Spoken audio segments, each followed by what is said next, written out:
નમસ્કાર. શ્રી સયાજી વૈભવ સાર્વજનિક પુસ્તકાલય અને શ્રી નરેન્દ્ર હીરાલાલ પારેખ જ્ઞાનધામ વતી હું આપ સૌ પુસ્તક પ્રેમીઓનું સ્વાગત કરું છું. લાઇબ્રેરીની દર શનિવારે નિરંતર ચાલતી મને ગમતું પુસ્તક વાર્તાલાપ શ્રેણીના આજના આપણા વક્તા છે શ્રી મહેન્દ્રસિંહ પરમાર, જેઓ આપણી સાથે ભાવનગરથી જોડાયા છે. સાહેબ, આપનું હૃદયપૂર્વક અમે સ્વાગત કરીએ છીએ. નમસ્તે. એમનો પરિચય આપીએ એટલો ઓછો હશે એવું કહું તો ખોટું નથી. પિતાજી શ્રી તખ્તસિંહ પરમારનો સાહિત્યિક અને વિદ્યાર્થી પ્રીતિનો અમૂલ્ય વારસો જાળવીને પોતાની અધ્યાપન કારકિર્દીમાં અવનવા પ્રયોગો અને લેખન વાંચનના રસપ્રદ પ્રયોગો કાર્યક્રમો કરીને પાંચેક પેઢીના વિદ્યાર્થીઓની કેળવણીનું નિષ્ઠાપૂર્વક કામ અને અધ્યાપન સાથે સાથે સાહિત્ય સર્જન કરનાર અધ્યાપક, નિબંધકાર, વાર્તાકાર, નાટ્યકાર, વિવેચક અને આસ્વાદક એવા મહેન્દ્રસિંહ પરમાર ગુજરાતી ભાષાના જાણીતા સર્જક છે. તેઓના ઘરમાં 10,000થી વધુ પુસ્તકોનો સંગ્રહ એટલે બચપણથી તેમનામાં લેખન અને વિવેચનના ગુણ કેળવાયા. તો 12મા ધોરણમાં આર્ટ્સના વિષય સાથે સમગ્ર ભાવનગર જિલ્લામાં તેમણે પ્રથમ સ્થાન મેળવ્યું. ઉચ્ચ કોટીના પ્રાધ્યાપકો પાસેથી શિક્ષણ મેળવી BA અને MAમાં પણ તેઓ તેજસ્વી વિદ્યાર્થી રહ્યા. સમગ્ર યુનિવર્સિટીમાં પ્રથમ ક્રમ મેળવી મહાત્મા યોગેશ્વર ચંદ્રક, વિશ્વનાથ પ્રાઇઝ અને નાનાલાલ ચંદ્રક પ્રાપ્ત કર્યા. અને આ જ વર્ષમાં તેમણે UGC નેટ પરીક્ષા પણ પાસ કરી અને ઓગસ્ટ 1991માં અંકલેશ્વરની કડકિયા આર્ટ્સ કોલેજમાં અધ્યાપક તરીકેની તેમણે કારકિર્દીની શરૂઆત કરી. 1994થી 1996 દરમિયાન કવિશ્રી બોટાદકર કોલેજ બોટાદમાં ગુજરાતી વિષયના અધ્યાપક તરીકે જોડાયા. 1996માં ભાવનગર યુનિવર્સિટીના ગુજરાતી વિભાગમાં જોડાયા. 1998માં ડોક્ટર વિનોદ જોશીના માર્ગદર્શન હેઠળ PhDની પદવી મેળવીને હાલ એ જ વિભાગના પ્રોફેસર અને અધ્યક્ષ તરીકે કાર્યરત છે. તેઓ ક્રિકેટ પણ ખૂબ સારું રમતા. અધ્યાપન સાથે તેમના નાટક પ્રેમને પણ સતત પ્રોસતા રહ્યા. એમણે દિગ્દર્શિત કરેલું મિથ્યાભિમાન નાટક ગુજરાતના મોટા શહેરોમાં અને મુંબઈ, કલકત્તા જેવા શહેરોમાં ભજવાઈ ચૂક્યું છે. નાનાભાઈ ભટ્ટના જીવન પ્રસંગ પર આધારિત ખોજ અજવાસનીના 6 પ્રયોગો થયા છે. ધૂળનો સૂરજ, ઉડન ચકરણી, જય ધોરણ લાલ કી જેવા વગેરે અનેક એકાંકી નાટકોનું દિગ્દર્શન કર્યું છે. વાચિકમ શીર્ષકથી સાહિત્ય કૃતિના પઠનના 100થી વધુ પ્રયોગો શાળા અને કોલેજોમાં કર્યા છે. કુંવરબાઈનું મામેરું, વખાર, જટાયુ જેવા કાવ્યોને મંચ પર ભજવ્યા છે. વિદ્યાર્થીઓ માટે અભ્યાસ શિબિરો અને લેખન કાર્ય સાથેની પ્રવૃત્તિઓ પણ તેઓ ચલાવી રહ્યા છે. એમના સાહિત્ય સર્જન વિશે વાત કરીએ તો વિદ્યાર્થી કાળમાં બહિષ્કાર નામની વાર્તા લખેલી. કવિ જયદેવ શુક્લની કવિતા તાપી કિનારા પર આસ્વાદ વિવેચન લેખ પણ તેમણે કરેલો. તેમનો રખડુનો કાગળ શીર્ષક હેઠળ ડાંગવાનો અને શીર્ષકથી સૌ પ્રથમ પત્ર નિબંધ 2001માં પ્રગટ થયેલો. પોલિટેકનિક એમની બહુચર્ચિત વાર્તા રહી છે. આવી તેમની અનેક વાર્તાઓ 1.5 દાયકા સુધી અનેક સામાયિકોમાં છપાતી રહી છે. 2009માં તેમનું આસ્વાદ અને વિવેચનનું પુસ્તક પ્રથમ પ્રકાશિત થયું. એ પછી 18 જેટલા નિબંધોનો સંગ્રહ રખડુનો કાગળ અને 12 વાર્તાઓનો પોલિટેકનિક વાર્તા સંગ્રહ 2016માં એક સાથે પ્રગટ થયો. એમના પુસ્તકોને 2016ના વર્ષનું શ્રેષ્ઠ નિબંધ અને શ્રેષ્ઠ ટૂંકી વાર્તાના પુસ્તક તરીકેનું બીજું ઇનામ ગુજરાત સાહિત્ય અકાદમી તરફથી પ્રાપ્ત થયેલું. તેઓ ગુજરાતી ભાષાના યુવા લેખક તરીકે સાહિત્ય અકાદમી દિલ્હીના પ્રકલ્પમાં ગોવા આસામના પ્રવાસમાં રવિન્દ્રનાથ ટાગોરની 150મી જન્મ જયંતિની ઉજવણી નિમિત્તેની બધી ભાષાના લેખકોના સંમેલનમાં શાંતિનિકેતનનો પ્રવાસ અને મણિપુર ઇમ્ફાલ મુકામે યોજાયેલી સંગોષ્ઠીમાં ગુજરાતનું પ્રતિનિધિત્વ કરી ચૂક્યા છે. તો આવા પ્રતિભાશાળી વ્યક્તિત્વ શ્રી મહેન્દ્રસિંહ પરમાર આજે ભાવનગરથી આપણી સાથે જોડાયા છે. તો સાહેબ, અમારા પુસ્તકાલય પરિવારમાં હું આપનું ફરીથી સ્વાગત કરું છું. શ્રી પ્રવીણસિંહ ચાવડા કૃત પ્રવાસ કથા મારો એડિનબરોનો પ્રવાસ પર આપણે એમની સાથે યાત્રા કરીએ. તમારા જે પણ કોઈ પ્રશ્નો હોય તો આપ સૌ કોમેન્ટ બોક્સમાં લખતા રહેશો. તો સાહેબ, તમને મંચ સોંપું છું. ધન્યવાદ. નમસ્તે સ્વાતિબેન, આપને અને સૌ મિત્રોને નવસારી સયાજી વૈભવ સાર્વજનિક પુસ્તકાલયના પરિવારના સૌ સભ્યોને પ્રણામ અને સાંભળનારા સૌને પણ પ્રણામ. આ જે પુસ્તકોની વાતોનો એક જે લાંબા સમયથી ચાલતો એવો જે સિલસિલો હોય, જે પરંપરા છે, એ પરંપરામાં આજે અનેક પુસ્તકોની વાતો જે આ મંચ પરથી થઈ છે, એ મંચ પર વળી એક પુસ્તક વિશે વાત કરવાનું નિમિત્ત ઊભું થયું છે. એનો આનંદ છે. આપણા ગ્રંથાલયોમાં પુસ્તકાલયો વિશેના સુવિચારો લખ્યા હોય છે. એમાં એક સુવિચાર એવો આપણે નાના હતા ત્યારે ગ્રંથાલયમાં વાંચ્યો હશે કે એકલા દીવાની સામે બેઠા હોઈએ અને સામે એક પુસ્તક ખુલ્લું પડ્યું હોય, એનાથી મોટો બીજો કોઈ વૈભવ નથી હોતો. આજે એકલા નથી, પણ આપણે થોડાક પુસ્તક રસિયાઓ ભેગા થયા છીએ અને દીવો ખબર નહીં હવે આ સમૂહ માધ્યમોનો દીવો છે, જેના અજવાળે આપણે ગમતા પુસ્તકની વાત કરીએ છીએ. મને ગમતું પુસ્તક એવું શીર્ષક છે, એટલે એમાં મારું સર્વનામ છે તે છે, પણ પાછળ બાજુમાં તમે બહુ સૂચક રીતે સર્વજન વાર્તાલાપ એમ લખ્યું છે. અને મારે જે પુસ્તકની વાત કરવાની છે, એ પુસ્તકનું નામ છે મારો એડિનબરાનો પ્રવાસ. પ્રવીણસિંહ ચાવડા એના લેખક છે અને એમાં પણ પ્રવાસની સાથે એક સ્થળનું નામ આપણા ધ્યાન ઉપર આવે છે. તે એડિનબરા નામની એક જગ્યા છે અને એ એડિનબરાનો પ્રવાસ, મારો એડિનબરાનો પ્રવાસ એમ કહીને આપણા લેખક આપણને એમ કહેવા માંગે છે કે એમનો પ્રવાસ છે. પણ એ એમનો પ્રવાસ આપણા બધાનો પ્રવાસ કેવી રીતે થઈ શકે? અને એમણે કોઈ એક સમયે કરેલો પ્રવાસ છે, એ આપણને આજે વાત કરવા માટે કેવી રીતે એક નિમિત્ત પૂરું પાડે, એની થોડીક વાતો આપણે કરવી છે. આ પુસ્તક 2013માં પ્રગટ થયેલું. આજે લગભગ 10 વર્ષ પછી, 9-10 વર્ષ પછી એના વિશે આપણે વાત કરીએ છીએ.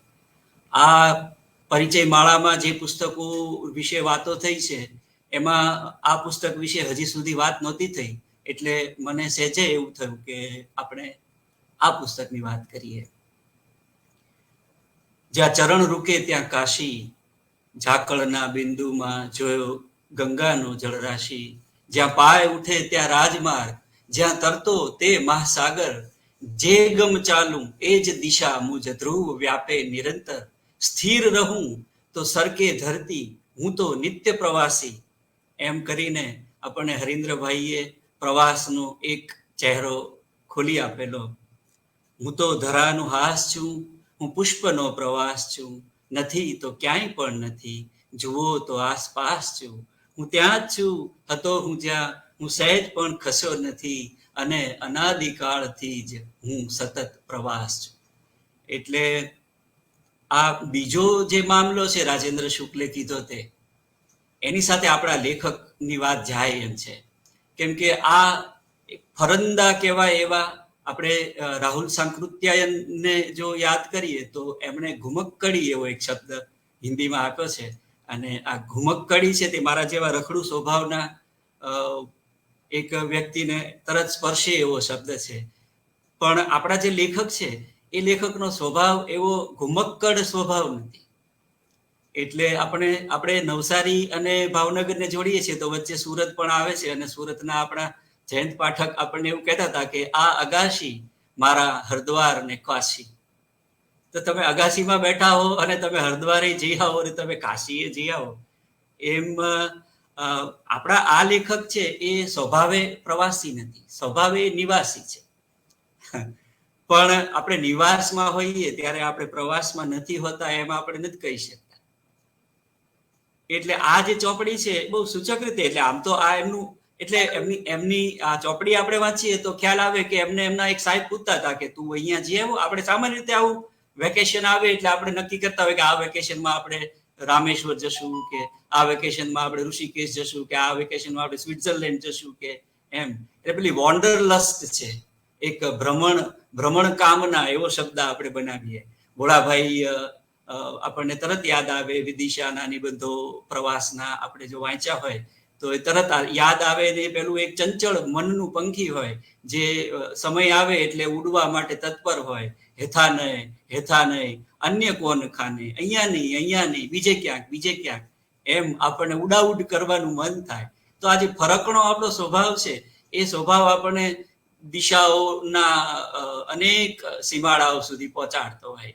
આપણો ગુજરાતી પ્રવાસી તો ઉત્તર દક્ષિણ બંને ધ્રુવ ફરી આવ્યો છે, અને કેટલા પ્રવાસો, દિગંતો ઘૂમવાની વાતો આપણને આપણા પ્રવાસ લેખનમાં મળી છે.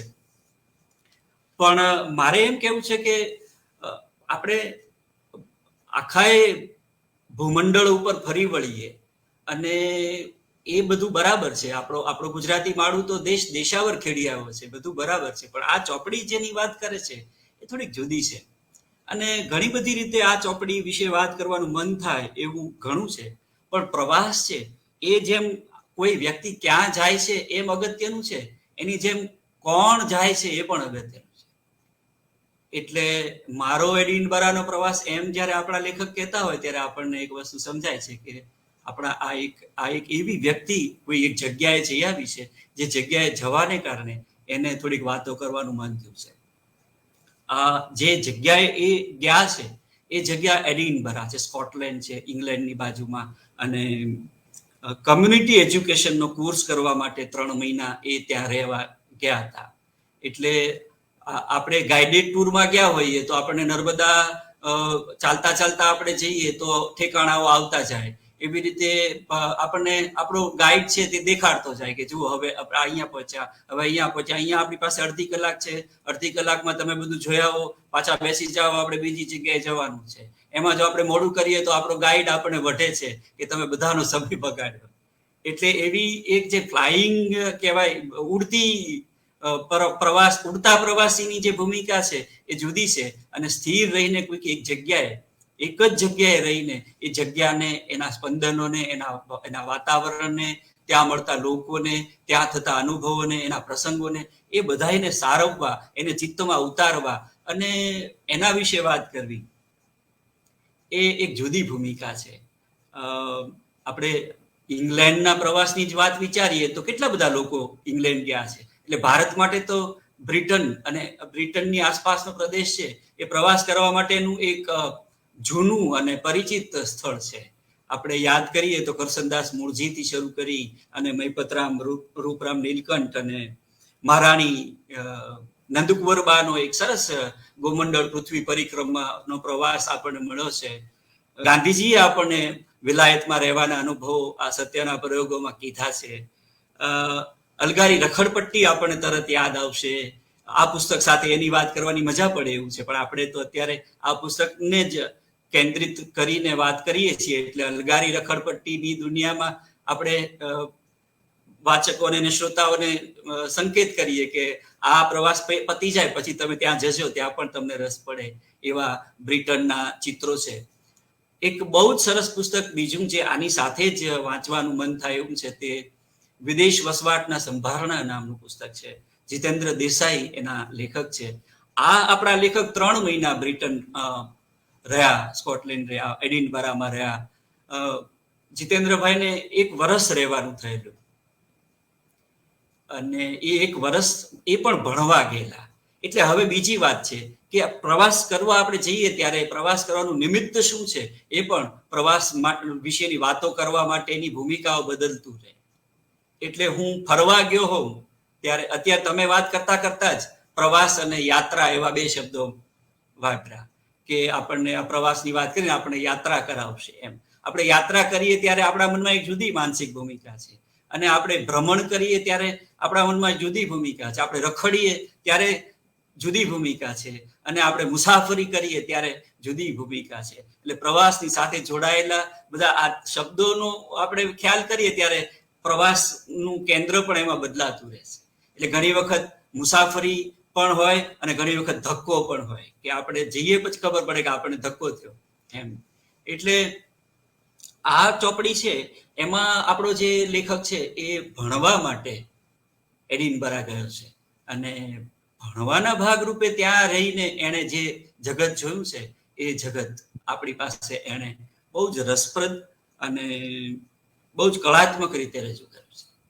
બીજી જે વાત છે આ ચોપડીની તે મહત્વની છે, આપણે ઘણીવાર નોંધ રાખતા હોઈએ, એટલે લખવા માટે આપણે જાણે પ્રવાસ કરતા હોઈએ એવું થતું હોય કે અહીંયા આ ડ્રાઈવર મળ્યો ને એનું આ નામ હતું, ને પછી આ જગ્યાએ હોટલમાં આ ખાધું, ને એમાં પાવભાજી સરસ હતી, ને ઢોસા નહોતા સારા, ને જમવાનું તો કઈ બહુ સારું મળ્યું નહીં, ને ગુજરાતી મળ્યું નહીં, ને આવું બધું. એટલે આમ આપણને મજાકમાં ઘણીવાર લોકો કહેતા હોય છે કે આપણે ગુજરાતીઓ ગુજરાતમાં હોઈએ ત્યારે પંજાબી ખાઈએ છીએ, અને પંજાબમાં જઈએ ત્યારે ગુજરાતી શોધતા હોઈએ છીએ.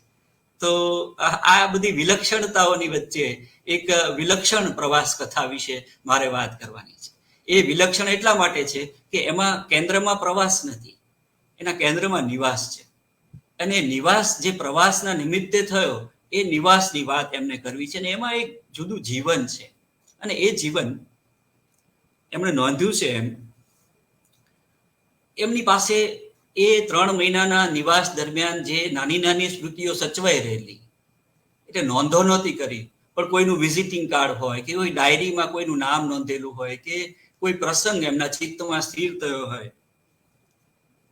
એટલે 17 વર્ષ પછી એમણે એડિનબરાના પ્રવાસના 17 વર્ષ પછી એમણે ચિંતા ન, એ કોથળી એમના ઘરમાં સચવાયેલી પડી રહેલી, એટલે વારંવાર એમને વિચાર આવે કે હવે આને ડિસ્પોઝ કરું, આને ફાડી નાખું, આનો નિકાલ કરું. પણ પછી ચોપડીઓમાંથી જે સ્મરણો નીકળ્યા એ સ્મરણોમાંથી આ આખી લેખમાળા નવની સમર્પણમાં એમણે કરેલી, અને નવની સમર્પણમાં એ જ્યારે પ્રગટ થતી હતી ત્યારે ખૂબ બધા લોકો એનાથી આનંદ પામ્યા હતા, અને બહુ પ્રતિભાવો એમને મળેલા.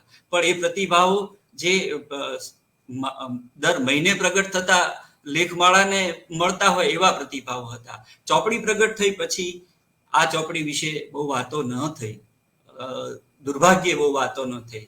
પણ ચલો આજે આપણે એવી એક ચોપડી વિશે વાત કરીએ છીએ જેના વિશે બહુ જાજી વાતો થઈ નથી, પણ જેના વિશે વાતો કરવાનું બહુ મન થાય એવી ઘણી બધી વાતો જે ચોપડીમાં છે, એવી ચોપડીની વાત આપણે કરવાની છે. આ ચોપડી મારા સુધી પહોંચી જયંત મેઘાણી નામના એક પુસ્તક પ્રેમીને કારણે, જે ગુજરાતભરના પુસ્તક પ્રેમીઓના એક અગ્રણી ગણવા જોઈએ જેમને, એવા જયંતભાઈને આ ચોપડી બહુ પ્રિય હતી, અને એમણે એક વખત મને ચીંધેલી કે આ ચોપડી તમે વાંચી એમ. અને મારા જેવા ફરકણા માણસને, જે પ્રવાસ વાંચવાનો શોખીન હોય એવા માણસને સહેજે એમ થાય કે ચલો આપણે નવી પ્રવાસની ચોપડી આવી તો વાંચીએ. એવી રીતે આ ચોપડી વાંચવાનું મને થયેલું. હમણાં એ ચોપડી વિશે વાતો કરવાનું નિમિત્ત જરા જુદી રીતે છે, કેમ કે અમારા ભાષા ભવનના વિદ્યાર્થીઓ એમની આ ચોપડીનો અભ્યાસ કરે છે, અને એના ભાગરૂપે એ લોકો પણ સમજે છે કે આપણે ગુજરાતમાં હોઈએ અને આપણે એડિનબરામાં હોઈએ, અને એડિનબરાથી પાછા આવી ગયા પછી 17-20 વર્ષ પછી આપણો એક પ્રવાસ છે એ આપણા સ્મરણમાં કઈ રીતે સ્થિર થયો હોય. એટલે બીજી વાત પણ પ્રવાસની સાથે જોડાયેલી છે, તે અનુભવોની અને સ્મૃતિની તીવ્રતાની છે. એટલે આપણને એવી જ વસ્તુ યાદ રહેશે જે આપણી સ્મૃતિમાં સ્થિર રહી છે, અને આપણી સ્મૃતિમાં એવી જ વસ્તુ સ્થિર થાય છે જે વસ્તુ યાદ રહી જાય એવી હોય. ઘણા પ્રસંગો એવા હોય કે આપણને ભૂલી જવાનું મન થાય કે આ આપણે નથી યાદ રાખવા એમ, અને કેટલાક પ્રસંગો એવા હોય કે એને આપણે ઈચ્છીએ તો ના ભૂલી શકીએ. તો લેખક કહે છે કે સામગ્રીની રીતે એમની પાસે કઈ બહુ ટાંચણો નહોતા. તમે વિદેશ વસવાટના સંભારણા ચોપડી વાંચશો જીતેન્દ્ર દેસાઈની, એકદમ ઝીણી વિગતો, એકદમ ઝીણી હકીકતો એમની પાસે સચવાયેલી છે. એટલે કોઈ ડિપાર્ટમેન્ટલ સ્ટોરમાં એ ગયા હોય તો એ ડિપાર્ટમેન્ટલ સ્ટોરના કયા ખાનામાં કઈ વસ્તુ પડી હતી ત્યાંથી શરૂ કરીને કોઈ ફૂટપાથ ઉપર એમને મળી ગયેલી કોઈ વ્યક્તિ છે એ કોણ હતી અને કઈ બ્રાન્ડની ગાડી હતી ને કયા બ્રાન્ડની ટૂથપેસ્ટ હતી, એવી વિગતો પણ એમની પાસે વિદેશ વસવાટના સંભારણામાં છે. એટલે સ્મૃતિના જે જુદા જુદા સ્તરો છે એ જુદા જુદા સ્તરોમાંથી અહીંયા આગળ આપણી પાસે સ્મૃતિનું જે એક સ્તર આવે છે તે એવું છે કે પ્રવીણસિંહ ચાવડા એવું કહે છે કે સામગ્રી મારી પાસે જાજી નહોતી, તો એક નાની કોથળીમાં હતું. એ કોથળીમાંથી એક આખી દુનિયાનું આમ જાણે કે એક કહીએ કે શું કહીએ પુષ્પગુચ્છ આખું એક એમાંથી એમણે રચી કાઢ્યું છે. અને એવું જે એમણે પુલનો એક આખો ગોટો રચ્યો છે એ કોઈ હૃદયમાં સંકળાયેલી મન અને હૃદયમાં સંકળાયેલી સામગ્રીનો છે. એટલે મનમાં અને હૃદયમાં જે સામગ્રી સંચિત થઈ હોય એ સામગ્રી કોઈ થોડી મિનિટની આકસ્મિક મુલાકાત કે કોઈ ખાસ સંદર્ભમાં બોલાયેલો એકાદો શબ્દ અને બોલનારના મુખભાવ પણ પ્રવીણસિંહ ચાવડા નોંધે છે કે સ્મૃતિમાં અકબંધ હતા. એટલે આ ચોપડી તમે વાંચશો તો તમને ભૌગોલિક રીતે એડિનબરા નામની જે જગ્યા છે એના બહુ જ થોડા નિર્દેશો, થોડા વર્ણનો તમને મળશે, પણ એ ભૂગોળમાં નથી જતા. એ જાય છે આત્મામાં, એ જાય છે વ્યક્તિમાં, એ જાય છે પ્રસંગમાં, એ જાય છે સંબંધોના જુદા જુદા ચિત્રોમાં, એ જાય છે સંસ્કૃતિના ભેદોમાં અને સંસ્કૃતિના સામ્યમાં. એટલે આપણા પ્રવાસ ગ્રંથો છે એ એક રીતે જે તે સમયના સાંસ્કૃતિક દસ્તાવેજો હોય છે. એ સમય દરમિયાન કોઈ એક સ્થળમાં જીવાયેલા જીવનના એમાં ચિત્રો હોય છે. એ ચિત્રો કેટલા શાશ્વત બની શકે એ લખનાર ઉપર આધારિત હોય છે. એટલે હું એવું કહેતો હોઉં છું કે પ્રવાસ અગત્યનો નથી હોતો, પ્રવાસ લેખક અગત્યનો હોય છે. તાજમહાલ તો હું ને તમે બધા જઈએ, પણ કોઈકનો તાજમહાલ આપણને સ્પર્શી જાય. ધુઆધારનો ધોધ તો મેં ને તમે બધાએ જોયો હોય, પણ અમૃતલાલ વેગડ આપણને એ ધોધ સાથે કે કાકા સાહેબ કાલેલકર એ ધોધ સાથે જ્યારે આપણને જોડે ત્યારે આપણને એમ થાય. પથરાઓ, નદીના તળિયે પડેલા પથરાઓ તો મેં ને તમે બધાએ જોયા હોય, પણ કોઈ ચીચવડના પથ્થરોની વાત કાકા સાહેબ કરે ત્યારે આપણને એમ થાય. કાદવમાં તો પગ ખૂંદીને આપણે પણ દરિયાનો કાદવ ખૂંદ્યો હોય કે નદીનો કાદવ ખૂંદ્યો હોય, પણ કાદવનું કાવ્ય તો આપણને કોઈ જુદી આંખ, જુદું મગજ, જુદું હૃદય અને જુદા કાન લઈને જતા એવા કોઈ પ્રવાસી પાસેથી મળે. એટલે આજે હું ને તમે પ્રવીણસિંહ ચાવડા નામના એક લેખકના પ્રવાસની વાત કરીએ છીએ ત્યારે આપણે મહિમા પ્રવીણસિંહ ચાવડા નામના એક પ્રવાસી માણસનો કરીએ છીએ. એમણે પોતાની પાંચેય ઇન્દ્રિયોથી જે સમયમાં અને જે સ્થળમાં જુદા જુદા પ્રસંગોમાંથી એક પ્રકારનું દોહન કર્યું છે એનો અર્ક આપણને એમણે આપ્યો છે. એટલે આપણે વાચકો નસીબદાર હોઈએ કે ક્યાંય ગયા વગર આપણને બધે લઈ જનારા આવા પ્રવાસીઓ આપણને મળ્યા છે. એટલે આપણે દક્ષિણ ધ્રુવ પણ જઈ આવીએ છીએ અને આપણે ઉત્તર ધ્રુવ પણ જઈ આવીએ છીએ. આપણા કેટલા બધા પ્રવાસીઓએ આપણા માટે આ કામ કર્યું છે. કોઈ જીપ્સી આપણને ખબર નહીં ક્યાંય મધ્યપ્રદેશના જંગલોમાં લઈ જાય અને કોઈ પ્રીતિ સેનગુપ્તા આપણને દક્ષિણ ધ્રુવ સુધી લઈ જાય. તો આ એક વૈભવ છે.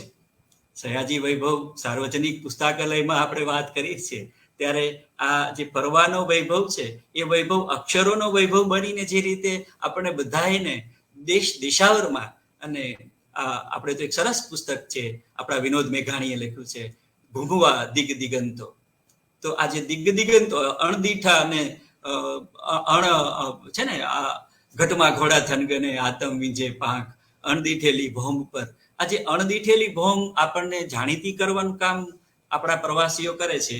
એવા પ્રવાસીઓનો મહિમા કરવા માટે મારે આજે આ પુસ્તકમાંથી તમારી સાથે થોડીક વાત કરવાની છે. હું એમ માનું છું કે ફરીવાર કહું કે પ્રવાસનું સ્થળ મહત્વનું નથી, પ્રવાસી મહત્વનું છે. પ્રવાસીએ આપણને જે રીતે એ સ્થળ અને એ સ્થળની સાથે જોડાયેલા સંવેદનોથી પરિચિત કરાવ્યા છે એ કેટલા શાશ્વત અને કેટલા ચિરંજીવી થવાના છે એના ઉપર. એટલે પ્રવાસ છે એ એક રીતે વ્યક્તિ છે અને બીજી રીતે પ્રવાસ છે ને એક શૈલી છે. પ્રવાસની વાત એક શૈલી છે. જેટલા માણસો એટલી વાત કરવાની ઢબ. તો આપણને અહીંયા એક એવા વાત ડાયા વ્યક્તિ મળે છે. હું કહેતો હોઉં છું કે ઘણા માણસોનો સ્વભાવ વાતોડિયો હોય અને ઘણા વાત ડાયા હોય. વાતોડિયાઓ અને વાત ડાયાઓ વચ્ચેનો જે ભેદ છે એ સમજવો હોય તો તમે અલગારી રખડપટ્ટી અને મારો એડિનબરાનો પ્રવાસ વાંચશો તો તમને ખ્યાલ આવશે કે આ અહીંયા એક એવો પ્રવાસી છે જે મૂંગો વધારે રહે છે. પ્રવાસના સમયે એ પોતાની આસપાસની દુનિયાને બોલવા દે છે અને પોતે મૂંગો બધું નોંધતો જાય છે, ચિત્તમાં બધી નોંધો કરતો જાય છે. અને પછી જ્યારે કોઈક સારો સાંભળનારો મળે ત્યારે, સારો સાંભળનારો બહુ અગત્યનો શબ્દ છે, સારો સાંભળનારો મળે ત્યારે, અનુકૂળ શ્રોતા મળે ત્યારે એની સાથે એ વાત માંડે છે. તો એવા એક વાત ડાયા પ્રવાસીની આ પ્રવાસ કથા છે. એમણે શરૂઆતમાં એક જગ્યાએ કીધું છે કે હવે આ થોડી વાતો અંદરથી હું તમારી સુધી પહોંચાડતો જાઉં. આખી ચોપડી વાંચવાનું તમને મન થાય એને માટેના હું થોડા જે આપણે કહીએ કે છાંટણા, આપણે કહીએ કે થોડા રસબિંદુ પુસ્તકના આપણને ગોવર્ધનરામ ત્રિપાઠીએ એક ક્રાઇટેરિયા આપ્યો હતો. એ તો વિવેચન માટે આપ્યો હતો, પણ એ આપણા જેવા પુસ્તકોના ચાહકોને માટે અગત્યનો ક્રાઇટેરિયા છે કે વાચક કે ભાવક છે કે ગ્રંથરૂપી પુષ્પનો ભોગી ભ્રમર છે. એટલે કોઈ ગ્રંથ પુષ્પ છે એમાં કયું મધ છે, એ કેવું મધ છે, એની છે જ ચખણી. આપણે ત્યાં એક સરસ શબ્દ છે ચખણી. તો એની ચખણી કરાવવાનું કામ આપણે જો કરીએ તો પછી આખું ફૂલ લેવાની ઈચ્છા આપણને થાય. આજે હું મારી વાત પૂરી કરું અને તમને આ ચોપડી વાંચવાનું મન થાય તો આપણા આ પ્રકલ્પનો જે આશય છે, ઝાઝા લોકો ઝાઝી ચોપડીઓ વાંચે અને સરસ ચોપડીઓ વાંચે, એ સાર્થક થાય. એક જગ્યાએ કહે છે, આ નજરિયાની વાત મારે તમને કરવી છે. પર્સપેક્ટિવ શબ્દ એ આપે છે અને ચોપડીની એક જગ્યાએ ભૂમિકા કરતા એ સમજાવે છે કે જીવન નટખટ છે, તીખળી છે. આપણે વૈશ્વિક પ્રશ્નોની ચિંતા કરતા હોઈએ, સનાતનમાં રમમાણ રહેવા માંગતા હોઈએ, ત્યારે એ પેટની ગરબડ જેવી તદ્દન ક્ષુદ્ર સમસ્યાને લાવીને મૂકી દે છે. એટલું જ નહીં, ફોટોગ્રાફર કેમેરાને આગો પાછો, દૂર નજીક કરી પર્સપેક્ટિવ ગોઠવે છે. દૂરનું પાસે લાવી પાસેનાને દૂર કરીને પૂછે છે કે બોલ ભાઈ, મોટું કયું, આ કે પેલું? એટલે જેને આપણે મોટું માનતા હોઈએ છીએ એ ઘણીવાર નાનું હોય છે, અને જેને આપણે નાનું માનતા હોઈએ છીએ એ ઘણીવાર મોટું હોય છે. આપણો પ્રવાસી ફોટોગ્રાફર છે એ આપણને દૂરનું પાસે લાવી દે અને પાસે હોય એને દૂર મોકલી દે અને પછી તમને પૂછે કે મોટું કયું, આ કે પેલું? તો આવી રીતે નાના મોટા થતા જતા જગતના જે દૃશ્યો છે એ દૃશ્યોને આપણી સામે મૂકવાનું કામ આપણા આ બધા પ્રવાસી લેખકો આપણા માટે કરતા હોય છે. મૂળે તો એ પોતાના માટે કરતા હોય છે, પણ પછી એ આપણા માટે થતું હોય છે. લેખકે નોંધ્યું છે કે નોકરી નિમિત્તે મારે જુદા જુદા શહેરો અને અનેક મકાનોમાં રહેવાનું થયું છે. દરેક વખતે એક ચમત્કાર બને છે. નકશામાં જોયું હોય કે જેનું નામ જ સાંભળ્યું હોય એવું એક સ્થળ પણ સદેહે જઈએ ત્યારે એક નાનકડા ટપકામાંથી રંગો, સ્વરો અને ચહેરાની આખી સૃષ્ટિ ઉઘાડી દે છે. એટલે મોટા નકશામાં બ્રિટનની ક્યાંક બાજુમાં એક એડિનબરા નામની એક જગ્યા એક ટપકું બનીને પડી હોય, એ ટપકું છે એ ઓચિંતાનું એક મોટી જગ્યા બની અને આપણી સામે આવી છે. આ કેવી સરસ આપણા સમયની લક્ઝરી છે. તો એડિનબરા એક સ્થળ છે, એક રીતે ભૌગોલિક રીતે એક સ્થળ છે, પણ હું કહું છું કે એ માત્ર ભૌગોલિક સ્થળ ન રહેતા એ લેખકના આત્મામાં અને લેખકના ચૈતન્યમાં ઓગળીને આપણા સુધી પહોંચેલી એવી એક સંવેદના છે. એ સંવેદનાની કથા એમણે આપણી પાસે મૂકી છે. સ્વાભાવિક છે કે પ્રવાસ માટે આપણે નીકળવાનું હોય અને તૈયારીઓ કરવાની હોય, એ તૈયારીનું એક ચિત્ર શરૂઆતમાં એમણે ચોપડીમાં આપ્યું છે કે કેવી રીતે એમણે તૈયારી કરી.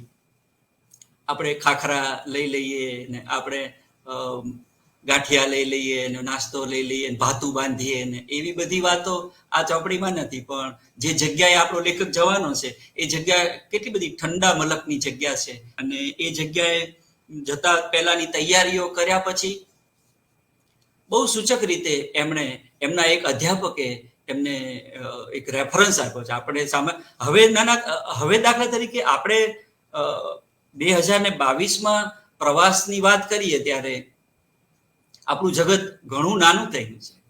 એટલે અમેરિકા હોય કે ઓસ્ટ્રેલિયા હોય કે આફ્રિકા હોય, કોઈ પણ ખંડ હોય, આપણે અત્યારે દાખલા તરીકે નવસારી અને ભાવનગર વચ્ચે કોઈ અંતર જ નથી. હું સ્વાતિબેનને જોઉં છું, સ્વાતિબેન મને જોવે છે, તમે અમને બંનેને જુઓ છો, અને આપણે સેકન્ડના 7મા ભાગમાં આપણી વાત પહોંચાડી દઈએ છીએ. આ સમય જે હતો પ્રવાસનો, એ સમયમાં તો આટલી ઝડપ નહોતી. એટલે આપણે જ્યારે 2022માં 2013માં થયેલા કોઈ પ્રવાસની વાત સાંભળીએ કે 1888-89માં થયેલા કોઈ પ્રવાસની વાત સાંભળીએ ત્યારે આપણે જુદા સમયખંડમાં પણ સાથે સાથે જતા રહેતા હોઈએ, અને જુદા સમયખંડની જે સ્થિતિ હોય એ સ્થિતિ આપણે સમજીને આ વાતને સમજવાની હોય. એટલે અત્યારે તો ત્યાં રશિયામાં પણ કંઈક ચાલી રહ્યું છે, ત્યાં યુક્રેનમાં પણ કંઈક ચાલી રહ્યું છે, અને આપણા વિદ્યાર્થીઓ ત્યાંથી ક્યારે પાછા ભારત આવી જશે, ફટાફટ આ બધી વસ્તુઓ બની રહી છે. ત્યારે ત્યાં રહીને જીવતા લોકો છે, આવાના કોઈ બાળક, કોઈ વિદ્યાર્થી આપણને વાત કરે કે આ ઘટના આવી હતી કે આ પ્રદેશ આવો છે, તો આપણને એની જુદી કથા મળે. એટલે મારે કહેવું છે એવું કે જેમ સ્થળની સાથે કોઈક સંદર્ભો જોડાયેલા છે, એમ સમયની સાથે પણ કોઈ સંદર્ભો જોડાયેલા છે, અને એમ વ્યક્તિની સાથે પણ કોઈક સંદર્ભો જોડાયેલા હોય છે. પ્રવાસની કોઈ વાત આપણે વાંચીએ ત્યારે એક સાથે 3 સંદર્ભો સાથે આપણો અનુબંધ રચાતો હોય છે: સ્થળનો સંદર્ભ, સમયનો સંદર્ભ અને વ્યક્તિનો સંદર્ભ. તો આપણા લેખક આવી રીતે પહોંચી ગયા છે, અને એમના સાહેબે એમને માટે એક આગોતરા યજમાન છે તે ચીંધી દીધા છે. એ યજમાન બિપિનભાઈ છે, અને બિપિનભાઈ કેવી રીતે ભારત છોડીને બ્રિટન ગયા છે, અને બ્રિટનમાં કેવી રીતે સ્થિર થયા છે, અને એ શું કામ આપણા લેખકને, મહેમાન લેખકને તેડવા માટે આખી રાતનો ઉજાગરો કરીને એરપોર્ટ પર એમને રિસીવ કરવા જશે અને આગ્રહ કરશે કે તું મારા ઘરે જ રહે, અને કેવી રીતે લેખક કહેશે કે ભાઈ બ્રિટિશ કાઉન્સિલે મારા માટે વ્યવસ્થા કરી છે અને મારે ત્યાંથી આગળ જવાનું છે, એની ટિકિટ પણ હું ત્યાં જઉં હોટલ પર, પછી જ મને મળવાની છે. તો એક તંતુ છે આખી એ ચોપડીને સાંધનારો. એ પહેલા આરંભે જે યજમાન પોતે તત્પર થયા છે, આ નવા આવનારા પોતાના એક સાહેબના બીજા વિદ્યાર્થીને પોતાના ઘરે મહેમાન તરીકે રાખવા માટે તત્પર એવા એક બ્રિટનવાસી ભારતીય, એ આખી એ કથાને જોડનારો એક તાતણો બને છે. અને છેલ્લે એની વાત થોડીક આપણે કરીએ, પણ ત્યાંથી એ પહોંચ્યા છે અને ભણવા માટે ગયા છે. અને બ્રિટિશ કાઉન્સિલે એડિનબરામાં જે કોર્સ છે, એ કોર્સનું નામ મેં તમને કીધું કે કમ્યુનિટી એજ્યુકેશનનો કોર્સ છે. અને આપણા આ લેખક છે એ વિદ્યાર્થી તરીકે ગયા છે, પણ એ આમ મૂળે વિદ્યાર્થી નથી, એ તો એક અધિકારી છે, એક સરકારી ઉચ્ચ સરકારી અધિકારી છે. અને એ ઉચ્ચ સરકારી અધિકારીનો હોદ્દો લઈને એ વિદ્યાર્થી બનવા માટે કમ્યુનિટી લર્નિંગ માટે એડિનબરા ગયા છે. એટલે આમાંથી એક વાત આપણા ધ્યાન ઉપર એ આવે છે કે માણસ ગમે એટલો મોટો થાય પણ એ વિદ્યાર્થી નથી મળતો. શીખવા માટેની એની તાલાવેલી છે એ એને કોઈ ક્લાસ 1 ઓફિસર બનાવે પછી પણ એના ચિત્તમાં તાલાવેલી હોય. અને આખી ચોપડીમાં આપણે જોઈએ છીએ તો વિદ્યાર્થી તરીકે આપણા આ સરકારી અધિકારી છે એ બહુ જ નીવડેલા વિદ્યાર્થી કેવા છે અને કેટલા તત્પર વિદ્યાર્થી છે એનું ચિત્ર આપણને એમાંથી મળે છે. આ વિદ્યાર્થી એક પચરંગી વિદ્યાર્થી સમૂહની વચ્ચે જઈને પડ્યો છે, અને એના ભણનારા અને ભણાવનારાઓની જે વાતો છે એમાંથી હું તમને, એટલે હવે કેવું થાય, કોઈ નવો વિદ્યાર્થી કોઈ નવા પ્રદેશમાં કોઈ વર્ગખંડમાં જાય, એ વર્ગખંડની કલ્પના ભારતની જે છે એ કલ્પના, અને એ વર્ગખંડ બ્રિટનના કોઈ એક પ્રાંતનો, એક સ્કોટલેન્ડના એડિનબરાના કોઈ એક વિશ્વવિદ્યાલયનો વર્ગખંડ હોય તો એ કેવો હોય એનું ચિત્ર છે. અને ત્યાં આગળ થતી વાતો, ત્યાંના અધ્યાપકો, ત્યાં ભણતા બીજા વિદ્યાર્થીઓ, એટલે આખી ચોપડીમાંથી તમને એક બીજી વાત મળે છે, તે આંતર સાંસ્કૃતિક પરિવેશની મળે છે. કોઈ રશિયન છે, કોઈ આફ્રિકન છે, કોઈ બ્રિટિશર છે, કોઈ સ્કોટિશ છે, કોઈ ભારતીય છે, કોઈ પાકિસ્તાની છે, કોઈ શ્રીલંકન છે.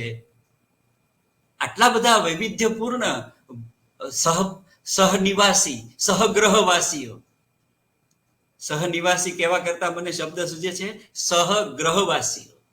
એક ગ્લોબલ ક્લાસરૂમ તમારી પાસે હોય, અને ગ્લોબલ ક્લાસરૂમમાં ભણાવનારા શિક્ષકો, એની પણ એક દુનિયા છે.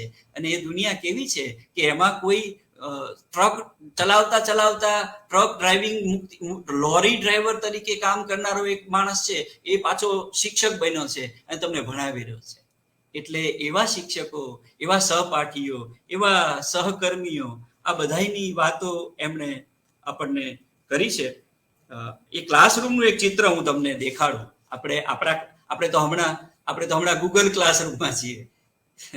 એટલે આપણને ગૂગલ ક્લાસરૂમમાંથી આપણા વર્ગખંડમાં, એટલે ભારતના એક અંતરિયાળ ગામડાના વર્ગખંડમાં અને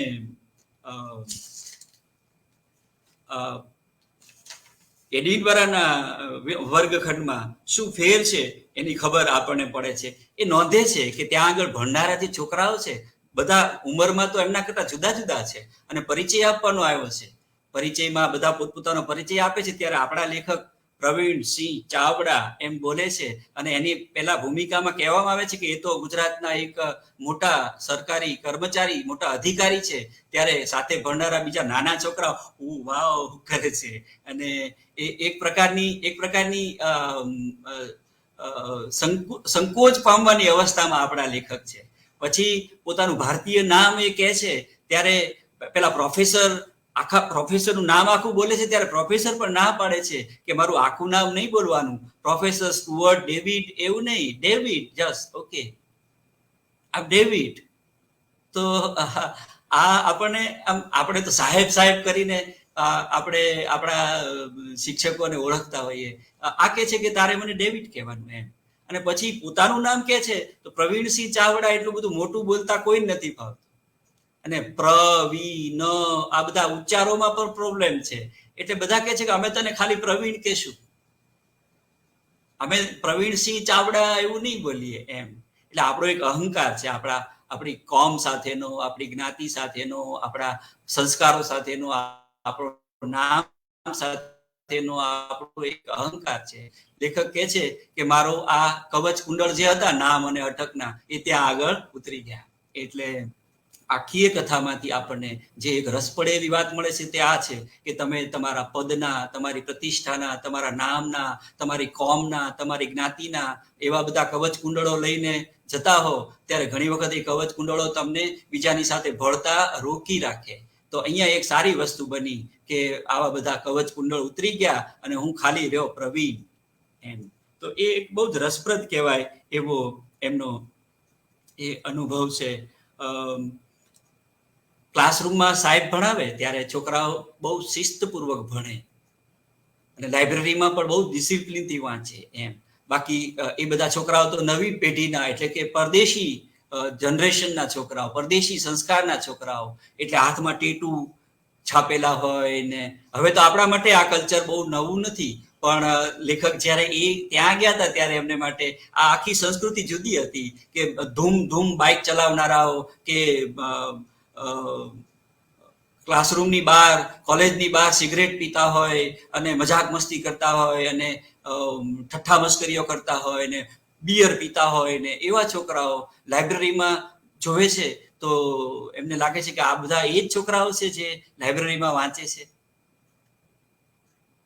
ક્લાસરૂમ ચાલુ હોય તો ચાલુ ક્લાસરૂમે કોઈને ઊભા થઈને બહાર લોન્જમાં, કેન્ટીનમાંથી ચા, કોફી, બિયર કે નાસ્તો, સેન્ડવિચ લઈને ક્લાસમાં જવું હોય તો છોકરાઓ એવી રીતે ઊભા થઈને જઈને પાછા સેન્ડવિચ લઈને બેસે, કોકા કોલા લઈને બેસે ક્લાસમાં, ચા કોફીના કપ લઈને બેઠા હોય અને ક્લાસ પૂરો થાય એટલે એ તો બધા ઊભા થઈને જતા રહે.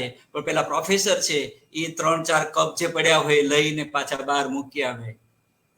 એટલે આ લર્નિંગનું આ વાતાવરણ છે વિદ્યાનું, એમાં પેલું ટીચર સ્ટુડન્ટ રિલેશનનો જે આખો ચિત્ર છે એ ચિત્ર આપણને થોડુંક જુદું લાગે અને આપણને એમાં રસ પડી શકે કે અરે આવા શિક્ષક હોય કે આપણે ચા પીધી હોય એનો કપ આપણે ક્લાસરૂમમાં મૂકીને જતા રહીએ તો એ ઉચકીને પાછા બહાર મૂકી આવે એમ. એટલે એ બધું બહુ રસ પડે એવું છે.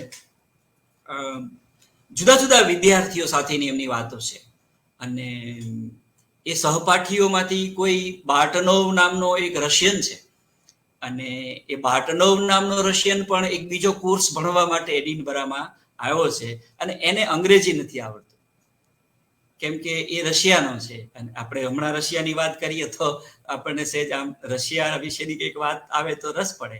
આપણા લેખક હળવે કરીને નોંધે છે કે આ બાર્ટનોવ છે ને એને અંગ્રેજી નથી કેમ આવડતું, કેમ કે અંગ્રેજોએ રશિયા ઉપર રાજ્ય નથી કર્યું ને એટલે જો રશિયા ઉપર અંગ્રેજોએ રાજ કર્યું હોત તો રશિયનો પણ અંગ્રેજી બોલતા હોત એમ.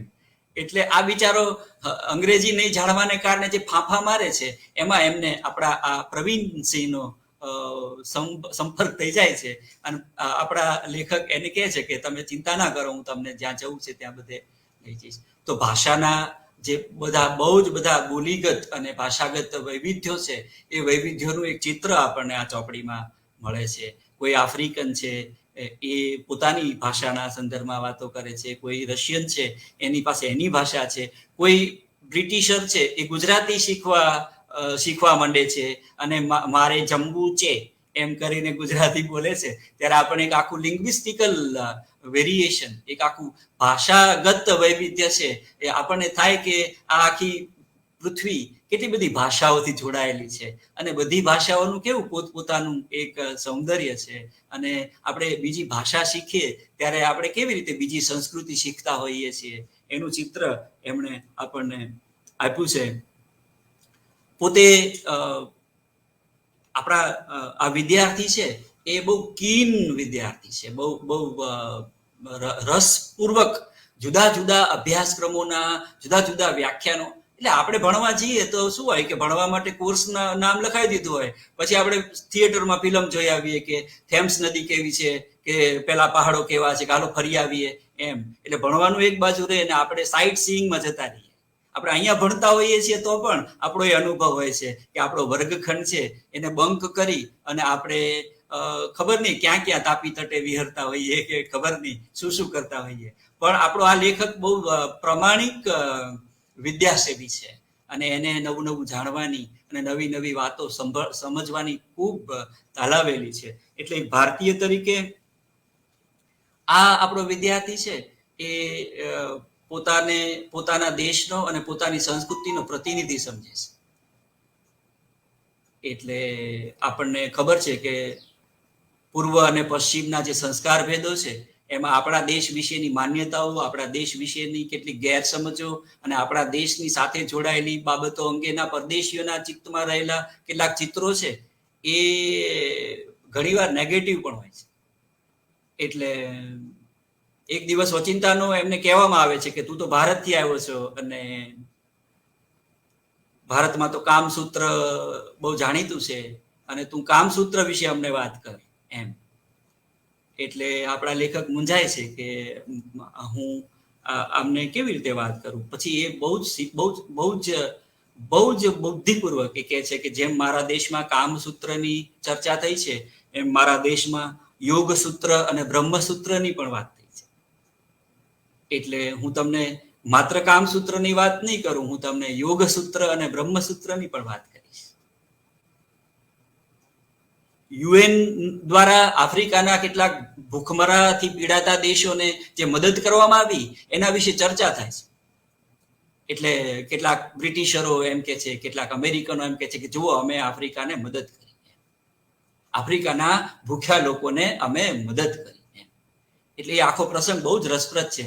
જે સાંભળતો એમાં પછી બધા ચર્ચામાં જોડાય છે. એટલે મદદ કરનારાઓ છે એમના મનમાં મદદ કરવાનો ફાંકો છે અને જે મદદ મેળવી રહ્યા છે એ કયા ભાવથી મદદ મેળવી રહ્યા છે અને એમની કઈ લાચારી છે અને એમની શું પરિસ્થિતિ છે એનો વિચાર મદદ કરનારાઓ નથી કરતા હોતા. એ વાત લઈને શિક્ષકનું ધ્યાન જાય છે કે આ એક ભારતીય છે, એ એના ચહેરા ઉપર કોઈક પ્રકારની કોઈ પ્રકારનો અણગમો દેખાય છે. એટલે એને પૂછે છે કે તારે કઈ કહેવું છે? તો કે હા, મારે કહેવું છે. મારે એમ કહેવું છે કે તમે શું સમજો છો મદદ કરવી એમ કહીને? તમે જેને મદદ કરો છો એના સમાનનો વિચાર તમે કરો છો ખરા?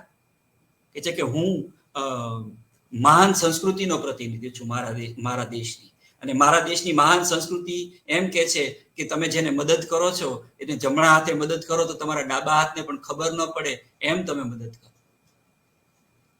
તો આપણા આ લેખક હળવેક રહીને પોતાની જાતને પોતાની મહાન સંસ્કૃતિના એક પ્રતિનિધિ બનાવી દે છે.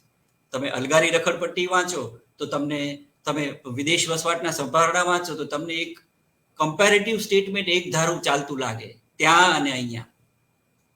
ત્યાં આમ છે, અહીંયા આમ છે. ત્યાંની પ્રમાણિકતા આવી, અહીંની પ્રમાણિકતા આવી. ત્યાંની ડિસિપ્લિન આવી, અહીંની ડિસિપ્લિન આવી. આ ચોપડીમાં તમને એવા કમ્પેરેટિવ સ્ટેટમેન્ટ બહુ નહીં મળે. એ બહુ સમતોલ રીતે, બહુ તટસ્થ રીતે ભારતીયતા અને પશ્ચિમની દુનિયા એનું એક બહુ સરસ ચિત્ર તમને સાથે સાથે આપે છે. અને એમાં એમના પૂર્વગ્રહો નથી. કોઈ સહપાઠી તમને સમય આપે, કોઈ બ્રિટિશર, કે તું મારા ઘરે આવ એમ, એટલે એને 6 વાગ્યાનો સમય આપ્યો હોય અને તમે 6:05 જાઓ, આપણો 4 વાગે શાર્પ કાર્યક્રમ શરૂ થયો, પણ જો હું 4:05 આવું અને તમે મને હું બેલ મારું અને તમે બહારનું, તમને ખબર હોય કે જેને તમે બોલાવ્યો છે એ જ આવ્યો છે અને 5 મિનિટ વહેલો આવ્યો છે, પણ તમે 4નો ટાઈમ આપ્યો છે એટલે 4 પહેલા તમે તમારા ઘરનું બહારનું તમારા અતિથિ માટે પણ નથી ખોલતા. એટલે આપણા લેખકને એક એવો પરચો એમના એક સહપાઠીનો મળ્યો કે 2 વખત બેલ મારી પણ પહેલી બારીમાંથી જોતી હતી પણ એને ખોલ્યું નહીં. પછી જ્યારે મળી ક્લાસમાં ત્યારે પૂછ્યું કે તું મને જોતી હતી ને? તો કે હા, હું તને જોતી હતી, પણ મેં તને 4નો સમય આપ્યો હતો અને તું વહેલો આવ્યો એટલે મેં તને મારા ઘરમાં પ્રવેશ.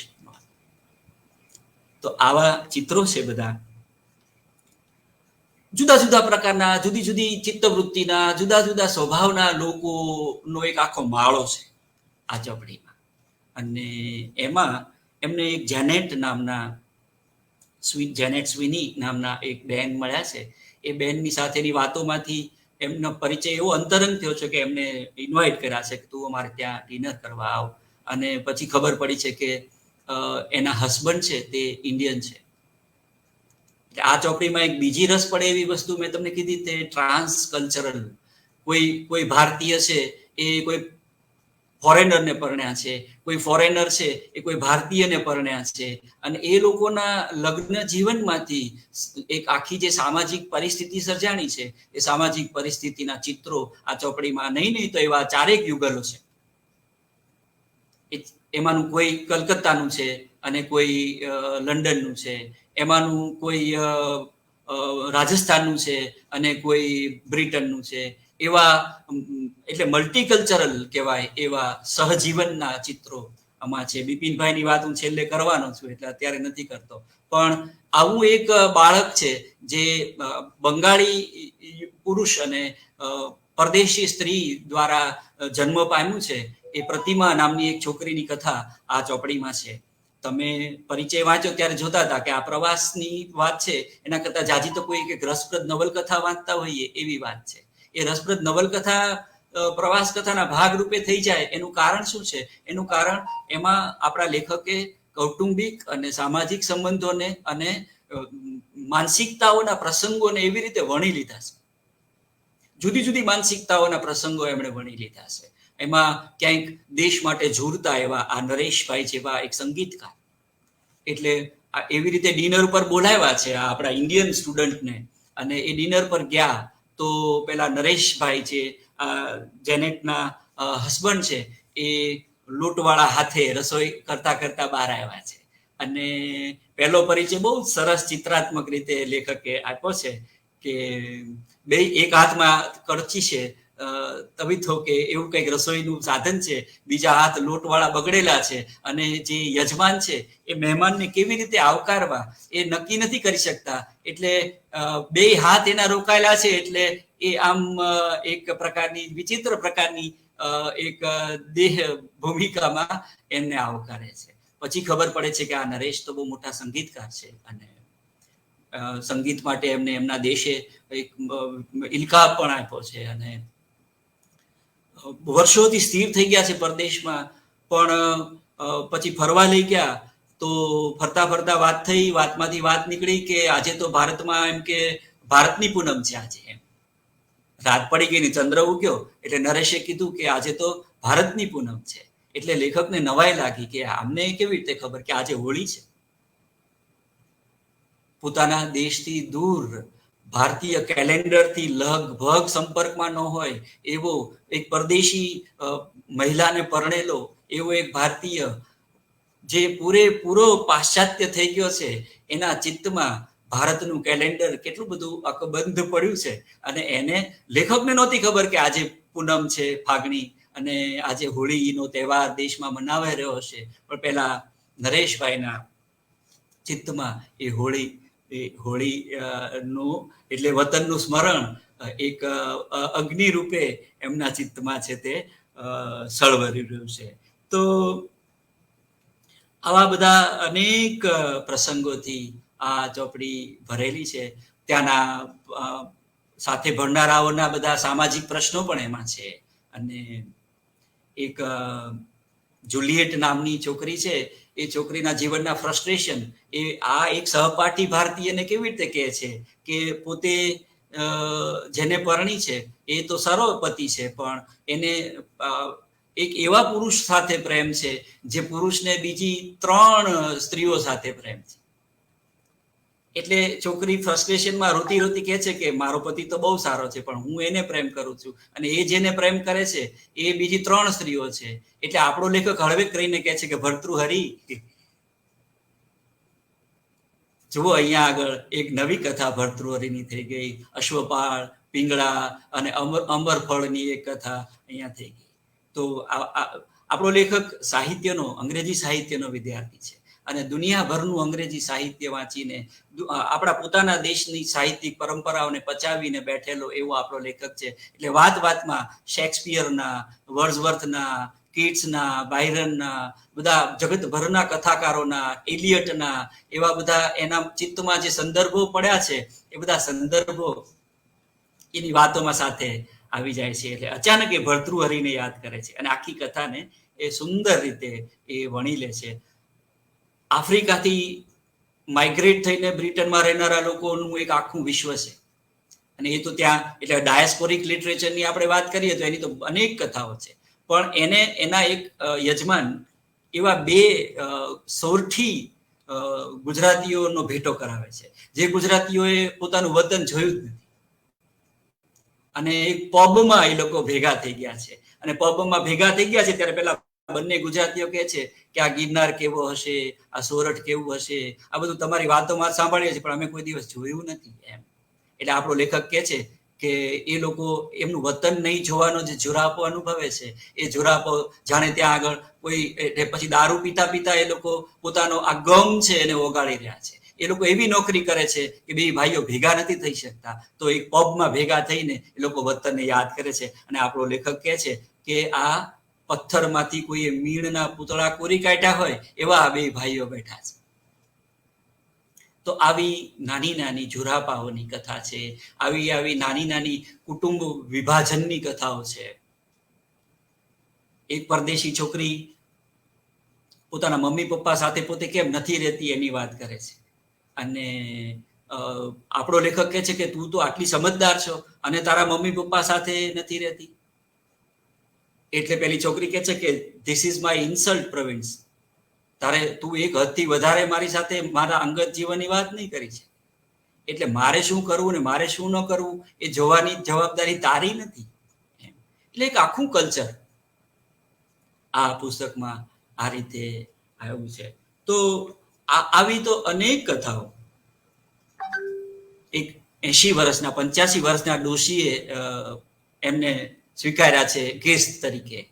અને આ વાત આપણે પુસ્તકાલયની વાત કરીએ છીએ એટલે રસ પડે એવી છે. એ દાદીમાં છે 80 વર્ષના, અને એટલા બધા હળી ગયા છે આપણા આ લેખક સાથે કે પછી કાનમાં હળવેક રહીને કહે છે કે અમારા પ્રધાનમંત્રી છે ને માર્ગારેટ થેચર, એ માર્ગારેટ થેચરને છે ને વાંચવાનો શોખ નથી. બોલો, એ વાંચતી નથી કે બોલો, કે વાંચતી ન હોય એવી વ્યક્તિ વડાપ્રધાન કેવી રીતે હોય છે? એટલે જે વડાપ્રધાન હોય એ વાંચતા ન હોય તો એ દેશના લોકોને એની સામે ફરિયાદ છે. તો આવો વાંચનનો મહિમા પણ એ ડોરોથી નામના બેન છે, એ પછી એમને ટ્રીટ આપે છે અને એને આપણે કહીએ કે શું કહીએ છીએ આપણે એને ડેટ પર લઈ જાય છે. અને એટલે 80 વર્ષની ડોશી અને એક જુવાન ગુજરાતી, એ બંને જણા સાથે આવા તો અનેક ચિત્રો. હું વાત કરતો હતો બિપિનભાઈની. આ બિપિનભાઈ બોટાદના છે અને પિતાજી માં ગુજરી ગઈ પછી પિતાજીએ બીજા લગ્ન કર્યા છે અને એને કારણે આ ઉવે ખાયેલો ને વખોવડાયેલો છોકરો છે અને મામા પાસે રહ્યો છે, પણ મામા સાચવતા નથી એટલે પરદેશમાં એના મામા છે એને બોલાવ્યો છે અને એવી રીતે પરદેશ સેટલ થયો છે. જેવો બ્રિટન ગયો એવો આ બિપિન, બોટાદનો બિપિન, એને એના મામાએ કહી દીધું કે મારી જવાબદારી પૂરી થઈ, હવે તારી રીતે તું અહીંયા જેમ જીવવું એમ જીવ. અને આ બિપિને એરફોર્સમાં પાયલોટ તરીકેની નોકરી લીધી છે અને વન ફાઇન મોર્નિંગ વિમાન ચલાવવા માટે જાય છે ને એને નીચે ઉભેલી એક એર હોસ્ટેસ પરદેશી છોકરી ગમી ગઈ છે એટલે વિમાન પડતું મૂકી અને નીચે આવીને એને પ્રપોઝ કર્યું છે અને એ છોકરીને પરણી ગયો છે. એટલે ગુજરાતી લડકા ઓર અંગ્રેજી લડકી. હવે આ લોકોનું જે કુટુંબ જીવન છે એ કુટુંબ જીવનનું નાનું એવું ચિત્ર તમે પુનર્જન્મમાં માનો છો એમ કરીને બિપિન છે એ આપણા લેખકને કહે છે કે ત્યારે મને મારાથી ઉતાવળ થઈ ગઈ અને મને એમ થાય છે કે મેં તે દિવસે જો કોકપીટમાંથી બહાર નીકળીને પ્રપોઝ ન કર્યું હોત તો સારું હતું એમ. અને કહે છે કે તું પુનર્જન્મમાં માનસ? તો કે હું માનું છું અને મારે જો પુનર્જન્મ હોય તો આવતા જન્મે હું ભારતમાં જ હોઉં અને મને ભારતમાં જ રહેવા મળે અને બોટાદના રામજી મંદિરની ધજા હું ફરફરતી જોઈ શકું તો કેવું સાહેબ.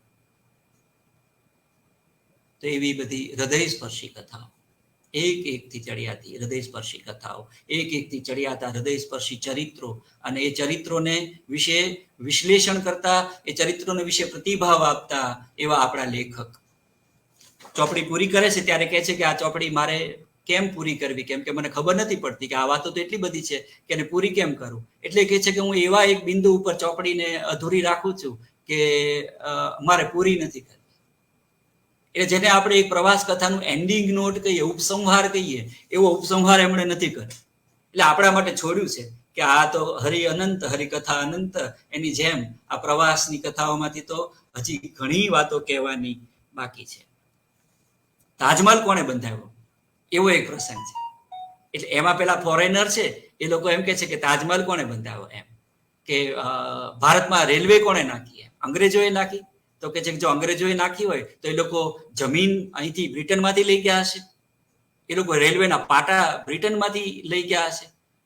તાજમહલ જો શાહજહાએ બંધાવ્યો હોય તો પેલા મજૂરો જેના હાથ કપાઈ ગયા એ બધા કોણ? તો આવા આપણને ચમકાવી દે એવા પ્રશ્નો, આપણને ચમકાવી દે એવા પર્સ્પેક્ટિવ, આપણને ચમકાવી દે એવા સંવેદનો, આપણને ચમકાવી દે એવા વ્યક્તિત્વો આ આખી ચોપડીમાં ભર્યા પડ્યા છે. આજે તો આપણે એની ચખણીના ભાગરૂપે આ એક લેખકના વ્યક્તિત્વના અરીસામાંથી જીવનના બીજા 7 તો નહીં પણ અનેક રંગો આપણને પહોંચાડનારી એવી ચોપડીની એક નાનકડી એવી વાત આપણને જે સમય મળ્યો છે એ સમયમાં કરી છે. ભૂપેન હજારિકાનું એક ગીત, આમી એ જાજા બોલ, હા આવારા હું, યહાં કા વહાં કા કहीं का नहीं हूं, दिशाओं का मारा हूं, जहां कहीं देखे जिंदगी के रंग, वहां ठहर गया, आवारगी ने आवारगी को मंजिल बना दिया. આપણા લેખકને બહુ ફરવાનો શોખ નથી અને એની વારંવાર ચર્ચામાં, પરદેશમાં પણ એને ચર્ચા થઈ કે કોઈ ગલ્ફમાં ગયું, કોઈ નોર્થ ઈસ્ટ ગયું, કોઈ આમ ગયું. એના સાહેબે તો એને પૂછ્યું હતું કે તું આ ક્યાંય ગયો નથી તો તું મેહોણા ગયો જ ખરો? તો લેખક કહે છે કે હું ક્યાંય ન જાઉં એટલે હું ક્યાંય નથી જતો, એવું ન હોય. એક માણસ છે એ પોતાના ઘરેથી વાડીએ જવા માટે નીકળે, એ પણ એનો પ્રવાસ છે. એટલે પ્રવાસની એક જુદી જ અર્થછાયા આપણને આપણો લેખક અહીંયા સમજાવે છે કે ફરકણા હોય એ જ બધા ફરે એવું ન હોય.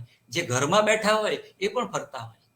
એટલે ઘરનું પંખી અને આકાશનું પંખી એ બે ભેગા થાય તો કેવી દુનિયા આપણી સામે રજૂ કરે, એ દુનિયાનું એક ચિત્ર આપણને પ્રવીણસિંહ ચાવડાએ એમના એડિનબરાના પ્રવાસમાં આપ્યું છે. અત્યંત લાઘવ વાળી ભાષા છે, અત્યંત ચોંટડુંક કહેવાય એવા પ્રસંગો છે, સ્પર્શી જાય એવા સંવાદો છે, અને આપણને યાદ રહી જાય એવી કેટલીય ક્ષણો આ ચોપડીમાં છે. મને લાગે છે કે તમે આ ચોપડી પાસે જશો તો તમને હું કહું છું એ ઉપરાંતનું થોડુંક વધારે પણ મળશે, કેમ કે મેં તો મને આજે જેટલું સૂઝ્યું એટલું તમને કીધું છે.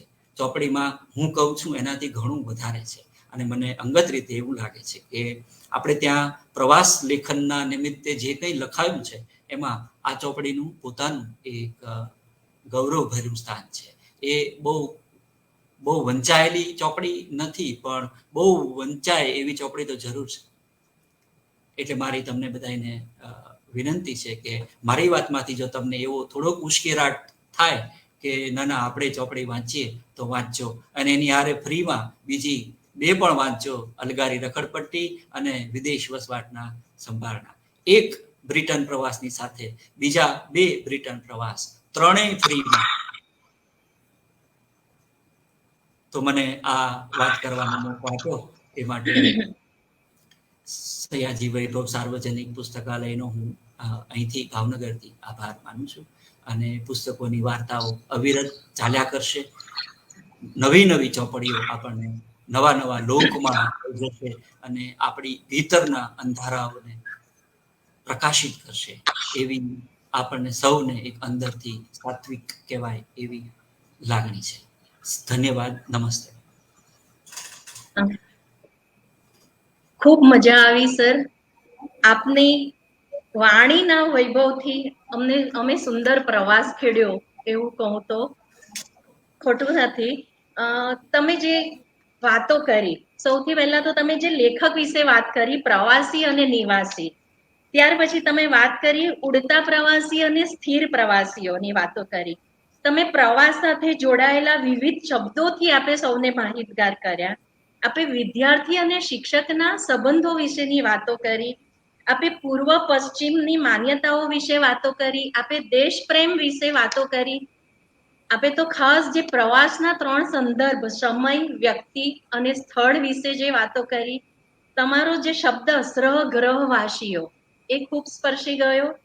તમે લેખક વિશે જે કવચ કુંડળ ઓઢીને જે આપણે જઈએ છીએ અને પછી આપણે શું સામનો કરવો પડે છે, શું આપણે એનાથી આપણે કેમ પાછળ હટીએ છીએ, જે કવચ કુંડળ ઓઢીને જઈએ, એ જે બધી વાતો કરી. ત્યાર પછી તમે જે 2 ગુજરાતીઓની વાતો કરી, આપણા સંગીત શિક્ષક સંગીતકારની વાતો કરી. સર, આ બધી વાતો કરતા પહેલા હવે હું એક વાત કહીશ કે નાના બાળકોને આપણે કંઈક કામ કરાવવું હોય ને તો ચોકલેટ આપીને લાલચ આપીએ. તો આજે આપે ધીરે ધીરે બધા આવા પ્રસંગો, હૃદય સ્પર્શી પ્રસંગો મૂક્યા અને એને અધૂરા છોડ્યા, અને અમારા શ્રોતાજનોને તમે એ લાલચ આપી વાંચવા માટે. તો ચોક્કસ અમારા શ્રોતાજનો આ પુસ્તક વાંચવા માટે પ્રેરાશે, એની હું ખાતરી આપું છું.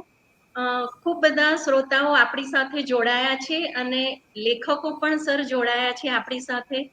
અમારા લાઇબ્રેરીના મંત્રી શ્રીમતી માધવીબેન શાહે પણ આપણને અભિનંદન પાઠવ્યા છે, આપનું સ્વાગત કર્યું છે. વંદના ભટ્ટ, એમણે લખ્યું છે કે ખૂબ સરસ શ્રાવ્ય પ્રવાસ ચાલે છે અને મજા આવે છે. ત્યાર પછી રમજાન હસાનિયા સાહેબે પણ આપને સલામ કહી છે. મુક્તિ પટેલ, એમણે પુસ્તકના શીર્ષક પરથી પહેલી નજરે તો પ્રવાસના વર્ણનોનો આભાસ થાય, પરંતુ આપની પ્રસ્તાવના એ બ્રહ્માંડના બ્રહ્મ દૂર કરવા સચોટ સ્પષ્ટતા આપી. સરસ વાતો લખી છે સર. રમજાન હસાનિયાએ લખ્યું છે કે એક પ્રવાસીને એક રખડું વર્ણવે ત્યારે મજા પડે, અને પ્રવાસ અગત્યનો નથી પરંતુ પ્રવાસ લેખક અગત્યનો, એ વિચાર કેવો મજાનો. સંધ્યા ભટ્ટ લખે છે કે ક્યાંય ગયા વગર બધે લઈ જનારા. મુક્તિ પટેલ ફરી જ લખે છે કે એવું કહેવાય છે કે જે ઘટનાને સામાન્ય માણસ હસી કાઢે ત્યારે એમાં લેખકને સામગ્રી દેખાય, એ માટે લેખકને ત્રીજી આંખ જોઈએ. આપે આ સામગ્રીને અહીં વર્ણવી કે ભૂગોળ નહીં, વ્યક્તિ પ્રસંગ ચિત્રો સંસ્કૃતિનો ભેદ સામાન્ય એ ત્રીજી આંખ જ જોઈ શકે. તો આવી ખૂબ સરસ સરસ વાતો ઘણા લેખકો અને અમારા પરિવારજનોએ લખી છે. અમારા લાઇબ્રેરીના જ એક પરિવાર કિશોરભાઈ પટેલે પણ લખ્યું છે કે બધા કવચ કુંડલ ખરી પડ્યા હવા. તો સર ખૂબ સરસ. તમને ખ્યાલ આવ્યો હશે કે તમે પરિચયમાં પ્રોફેસર અને અધ્યક્ષ એવું લખ્યું હતું કે હાજી, મેં હા કઢાવ્યું હા હતું. એ હા કવચ હા કુંડળ જ હતા અને મેં કઢાવ્યા હતા. પ્રોફેસર ડોક્ટર અચ્છા, એવા જે કવચ હા કુંડળ હતા એ મેં કઢાવ્યા હતા. એ સર એ મને શું કામ થયું કે કઢાવ્યા એ હવે હા, તમને ખ્યાલ આવ્યો હશે. આપનો જ્યારે મેં પરિચય વાંચ્યો અને પીએચડી ડિગ્રી થયું તો મને ત્યારે થયું કે આગળ ડોક્ટર બોલું કે નહીં બોલું, પણ પછી મને થયું કે આપે જ નથી લખ્યું તો પછી મારે માન રાખવું જોઈએ. ખૂબ સરસ સર. અમારા લાઇબ્રેરીના પ્રમુખ શ્રી પ્રશાંતભાઈ પારેખે આપને નમસ્કાર પાઠવ્યા છે સર. અમારા ખજાનચી શ્રી દીપકભાઈ પરીખે પણ લખ્યું છે કે રસપ્રદ પુસ્તક ઉપર આપની અનોખી શૈલી દ્વારા કહેવાયેલી વાતો સાંભળીને ખૂબ આનંદ થયો. અભિનંદન તથા ધન્યવાદ. પ્રશાંતભાઈ પારેખ લખે છે કે આપે અમારી વિનંતી સ્વીકારી ઉત્તમ પુસ્તક પર વાર્તાલાપ આપ્યો, એ માટે આપનો ખૂબ ખૂબ આભાર. અમારા મંત્રી શ્રીમતી માધવીબેન શાહ લખે છે કે પ્રવાસના સહપ્રવાસી બનાવી દીધા. સુંદર શૈલી, અભિનંદન અભિનંદન સાથે આભાર. તો સર લાગે છે કે આપની રજૂઆત જ એટલી હૃદયસ્પર્શી, એટલી સુંદર હતી એટલે પ્રશ્નો તો કોઈને નથી, પણ શરૂઆતમાં જ્યારે આપે વાત કરી પોતાની ઓળખ એક રખડેલું તરીકે આપી સર, તો કંઈક એનો સુંદર યાદગાર પ્રસંગ તમે જણાવશો? એટલે કેવું છે કે રખડવાનો શોખ છે, એ રખડવાનો આનંદ એવી તો આપણને એક ચોપડી મળી છે. અને ઘણીવાર કેવું થાય કે આપણને ખબર ન હોય પણ આપણે આપણી જગ્યા છોડીને બીજી જગ્યાએ જઈએ ને ત્યારે આપણને આપણી જગ્યાએ રહેવા માટેના પણ કેટલાક રસપ્રદ કારણો મળે. એટલે કેવું થાય કે પ્રવાસમાં તમારી સાથે હું એકવાર વાત કરતો હતો કે અમે આસામથી પાછા આવતા હતા અને દિલ્હીથી અમારે અમદાવાદની ટ્રેન પકડવાની હતી, અને અમદાવાદની ટ્રેનમાં અમે જે કમ્પાર્ટમેન્ટમાં હતા ત્યાં એક મિત્ર અમને ગુજરાતીમાં વાતો કરતા સાંભળીને આવી ગયા અને એમને પૂછ્યું કે તમે લોકો ગુજરાતી છો? કીધું હા. કે મને ગુજરાતી સાંભળવા મળ્યું એટલે મને રસ પડ્યો. હવે એ કલકત્તાથી અમદાવાદ જવા માંગતા હતા અને એમની ટ્રેન ચૂકી ગયા હતા કલકત્તાથી દિલ્હીની. એટલે એ ટ્રેન એમની મોડી પડી એટલે એમને જે કનેક્શનની ટ્રેન હતી એ નીકળી ગઈ હતી, એટલે અમારી ટ્રેનમાં આવેલા. એટલે પછી એમની પાસે એમની ટ્રેનના ટીસીએ લખી આપેલી વિગત હતી કે આ ભાઈ ટ્રેન ચૂકી ગયા છે, એટલે એમને તમે જે ટ્રેન મળે એમાં એકોમોડેટ કરજો. તો એ રીતે અમારા ડબ્બામાં હતા અજાણ્યા માણસ. તો પછી ટીસીને અમે વિનંતી કરી કે અમને વાંધો નથી, જો અમારી બર્થ ઉપર અમે 2 જણા બેઠા બેઠા રાત કાઢશું અને વાતો કરશું અને એમને અમે સાચવી લઈશું. એટલે અમને મંજૂરી આપી કે વાંધો નહીં, તમે બેસો. આખી રાત અમે સાથે બેઠા. અમદાવાદ આવ્યું એટલે એ એમના જવાના સ્થળે નીકળી ગયા મને કાર્ડ આપીને કે આ મારું કાર્ડ છે અને તમે કલકત્તા આવજો. એટલે કાર્ડ તો મેં ખોઈ નાખ્યું અને મારે કલકત્તા જવાનું હતું ત્યારે મને યાદ આવ્યા મિત્ર, પણ મારી પાસે કાર્ડ નહોતું એટલે હું કેવી રીતે એમને પકડું. તો અમારે મિથ્યાભિમાન નાટક ભજવવા કલકત્તા જવાનું હતું. મારી સાથે 50 વિદ્યાર્થીઓ હતા. તો અમારે જે દિવસે નીકળવાનું હતું ભાવનગરથી, એના આગલા દિવસે એક અજાણ્યો કોલ આવ્યો અને કીધું કે હું કલકત્તાથી બોલું છું અને તમે ભલા માણસ અહીંયા આવો છો અને મને કહેતા કેમ નથી? ઓહો. એટલે એટલે મેં કીધું કે હું તો તમને શોધું છું, પણ મારે કંકોત્રી કયા નામે લખવી? એટલે એ કહે છે કે હવે હું અહીં છું, તમે આવી જાઓ. પછી અમે જેટલા દિવસ કલકત્તા રહ્યા એટલા દિવસ એમણે અમારા 50-55 વિદ્યાર્થીઓ માટે રોજ કલકત્તી પાનનું એક પેકેટ અને રોજ કલકત્તાના પેલા રસમલાઈ ને રસગુલ્લા ને એવી મીઠાઈઓ ને બધું અમને ખવડાવ્યું. આ મિત્ર મને હું પ્રવાસમાં ન ગયો હોત તો મળ્યા જ ન હોત. એટલે આપણે રવિન્દ્રનાથ એમ કહેતા હોય કે કેટલા અજાણ્યાને તે ઓળખાવ્યા, કેટલા અજાણ્યાના ઘરમાં તે સ્થાન અપાયું. તો એ અજાણ્યાના ઘરમાં આપણને સ્થાન અપાવનારો તો પ્રવાસ છે. અને એ આપણને ધાર્યું ન હોય એવી જગ્યાએથી એટલે ઘુમક્કડી ધર્મ કે છે રાહુલ સાંકૃત્યાએ. એ કે છે કે આ એક ધર્મ છે. પ્રવાસ છે એ એક ધર્મ છે. સાચી. એ બીજા બધા ધર્મો કરતા કઈ રીતે જુદો છે એનો એક દાખલો આ મારી રખડપટ્ટીમાંથી મેં આવ્યો. કમનસીબ એ મિત્ર અત્યારે નથી. એટલે પછી 3 વર્ષ મારે સંપર્ક ન થયો એટલે મેં એમને ફોન કર્યો કે હું એમને કહું કે ક્યાં ખોવાઈ ગયા છો એમ. તો એમના દીકરાએ ઉપાડ્યો અને એમના દીકરાએ મને કીધું કે અંકલ પપ્પા પરમ દિવસે જ ગુજરી ગયા, એમને હાર્ટ એટેક આવ્યો ને એ નથી રહ્યા. એટલે આખી કથાનો ટ્વિસ્ટ આ છે કે તમે જેમને વિશે કોઈ એક વ્યક્તિ જ્યાં છે ત્યાં છે એમ ધારીને તમે એમની સાથે એક સંવાદ કરવા ધારો છો, પણ એ ત્યાં નથી હોત. થેન્ક યુ સર, તમે ખૂબ સુંદર હૃદયસ્પર્શી અનુભવ તમારો સ્પર્શ કર્યો. અને સાહેબ આપ જેવા મિત્રો જ અમને મળતા રહે છે અને એટલે જ અમારો પુસ્તકાલયનો પરિવાર વધતો રહે છે, એનો અમને આનંદ છે. તો ફરી તમારો એકવાર ખૂબ ખૂબ આભાર સર. આપણે ફરી મળીશું અને આવતો શનિવાર એ અમારા યુવાનો માટેનો શનિવાર છે. તો આપ સૌ આવતા શનિવારે સાંજે 4 કલાકે યુવા વેબિનાર અંતર્ગત નવોદિત યુવા પ્રતિભા રીવા વાંજ, જાણીતા કલાકાર વિરલભાઈ રાંચની દીકરી, હાલમાં યુવાનોમાં ખૂબ જ વંચાતા પુસ્તક અનફિનિશ બાય પ્રિયંકા ચોપડા ઉપર બોલશે. તો આપ સૌ જરૂરથી જોડાશો. આપના વર્તુળમાં પણ જરૂરથી જણાવશો જેથી સૌ કોઈ એનો લાભ લઈ શકે. ખૂબ ખૂબ આભાર. અસ્તુ. ફરી થેન્ક યુ સર. ધન્યવાદ.